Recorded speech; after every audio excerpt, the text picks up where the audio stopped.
students, it's me, Said Kamal Khan. Today our topic is cell membrane. तो cell membrane में आमतौर पर इनको हम प्लाज्मा मेम्ब्रेन भी कहते हैं, इनको हम बायो मेम्ब्रेन भी कह सकते हैं, इनको हम प्लाज्मा लीमा भी कह सकते हैं। तो आमतौर पर cell membrane, plasmalemma, biomembrane सभी सेम मीनिंग रखते हैं। और आमतौर पर यहाँ पर अगर हम सेल को देखें तो इनमें जो सेल मेम्ब्रेन होता है, cell membrane is the outermost layer of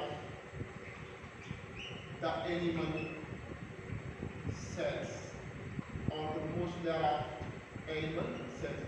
But in plant cells,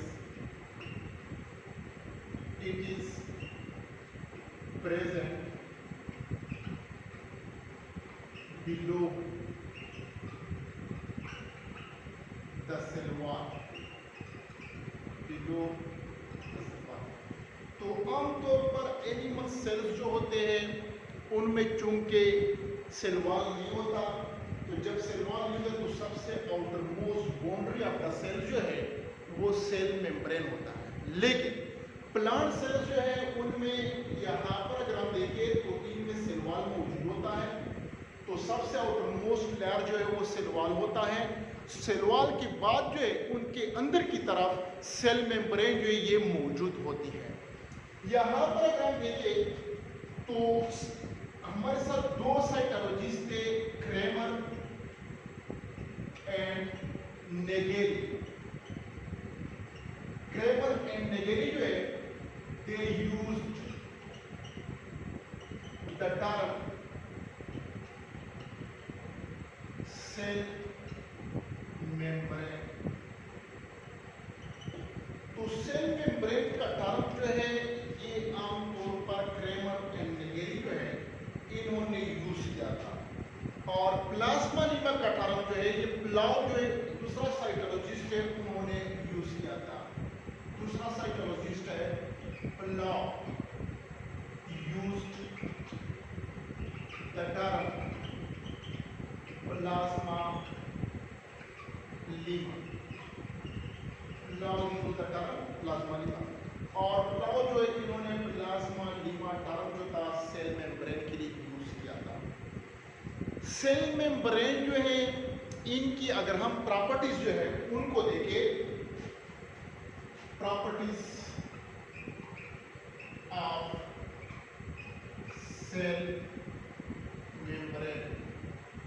तो सेल मेम्ब्रेन की प्रॉपर्टी यह है कि एक तो यह है कि ये लिविंग। असल में अगर हम देखें तो सेल मेम्ब्रेन बुनियादी तौर पर ना लिविंग है ना नॉन लिविंग है, लेकिन इनको हम लिविंग इसलिए कहते हैं because it can cover the living portion of the cell, it can cover the protoplasm of the cell. तो इन्होंने प्रोटोप्लाज्म ऑफ द सेल जो है उनको कवर क्या होता है, इट कैन क्या होते हैं make a barrier between the external environment and internal environment of the cell. तो इसी ही बुनियाद पर हम इनको क्या कहते हैं, लिविंग कहते हैं। दूसरा प्रॉपर्टी ये है कि ये जो है डेलिकेट होता है, लिविंग एंड डेलिकेट मीन्स कि अगर थोड़ा बहुत सेल मेम्ब्रेन जो है ये इंजर हो जाए तो इनके इंजरी की वजह से इनके जो लिविंग प्रॉपर्टी होते हैं, इनके जो सेल के अंदर जो ऑर्गेनेले होते हैं उनकी एक्टिविटी जो है वो इफेक्ट होते हैं। तो इस बुनियाद पर हम डेलिकेट कहते हैं। लेकिन इससे पहले जो हमने सेल वॉल पढ़ा, तो सेल वॉल अगर डैमेज भी हो जाए, रप्चर भी हो जाए तो living property of the cell जो है वो इफेक्ट नहीं होते हैं।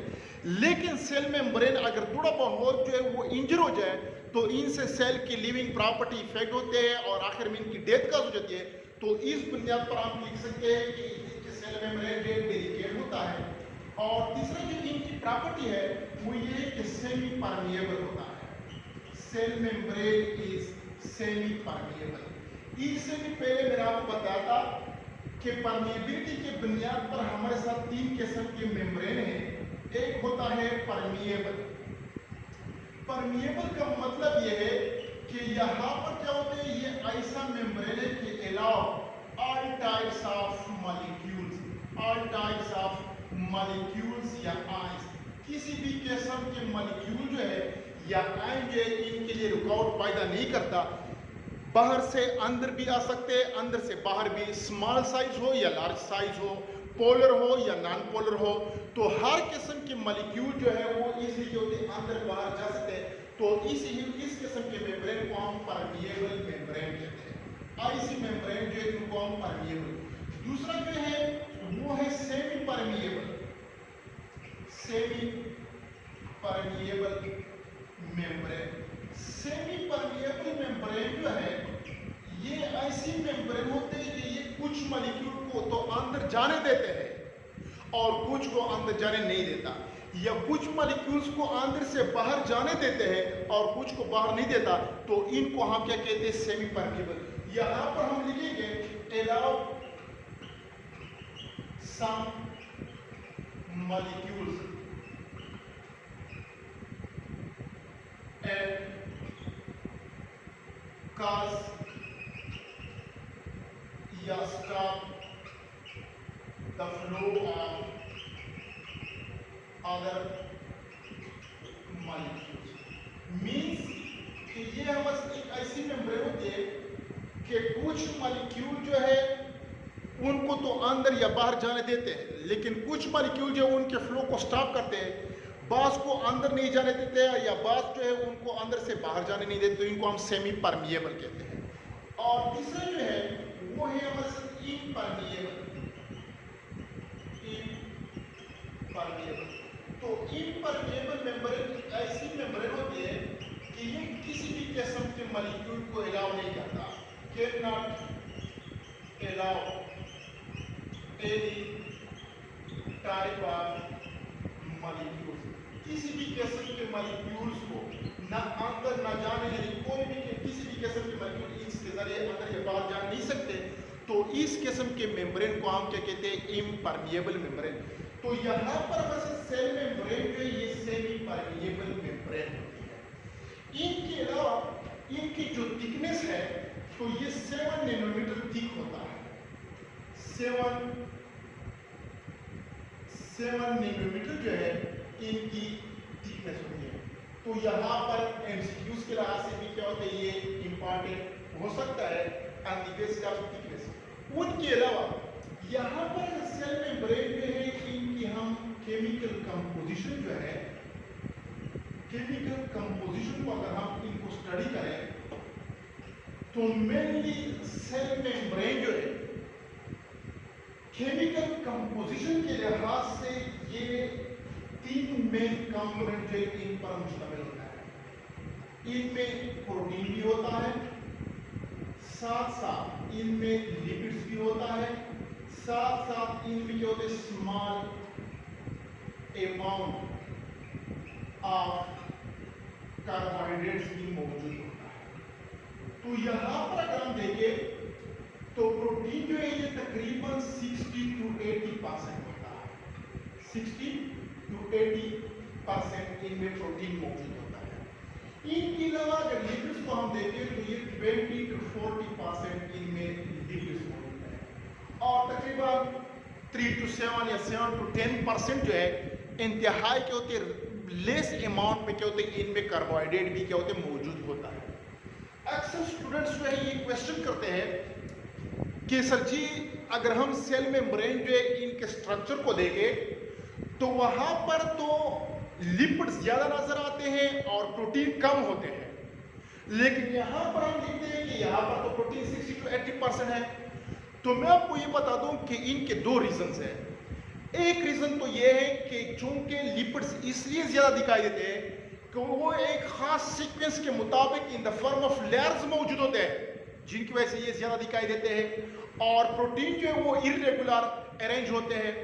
दूसरा पॉइंट ये है, जो मेन पॉइंट है, कि इनमें से ज्यादा प्रोटीन जो डायग्राम में हमें in the form of globe नजर आते हैं, ग्लोबुलर फॉर्म, जी फॉर एग्जांपल इंट्रिंसिक प्रोटीन, तो इनमें से ज्यादातर ये इंट्रिंसिक प्रोटीन जो है मोर देन वन प्रोटीन से बने होते हैं। फॉर एग्जांपल मैं आपको एक एग्जांपल दे रहा हूं, आगे हम एक्सप्लेन करेंगे कि अगर हम चैनल प्रोटीन को देख ले तो एक सिंगल चैनल प्रोटीन जो है, जो हमें सिंगल दिखाई देता है, ये तकरीबन 8 क्या होते हैं फादर मॉलिक्यूल से मिलकर बना होता है।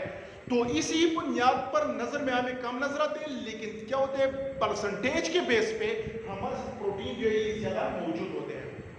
इनके अलावा यहाँ पर ये सेल मेम्ब्रेन जो है, इनमें ये लिपिड जो मौजूद होते हैं, तो ये लिपिड असल में ये सेल मेम्ब्रेन में जो मौजूद होते हैं बुनियादी तौर पर ये क्या होते हैं कंपाउंड लिपिड्स होते हैं।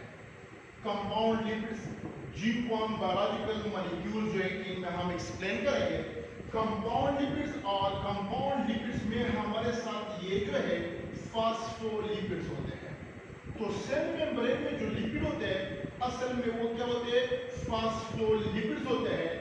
और ये फास्फोलिपिड जो है इनका जो केमिकल स्ट्रक्चर है वो हम बायोलॉजिकल मॉलिक्यूल जो उनमें ड्रा करेंगे, लेकिन सिर्फ मैं आपको ये बता दूं कि ये फास्फोलिपिड जो है, जो कि इन द फॉर्म ऑफ बाइलेयर्स मौजूद होते हैं, ये आमतौर पर 2 पार्ट्स पर मुश्तमिल होते हैं। एक पार्ट जो है इनका हेड होता है और दूसरा पार्ट जो है वो इनका टेल। मींस कि हमारे साथ जो फास्फोलिपिड होते हैं इनका एक हेड होता है और 2 टेल होते हैं।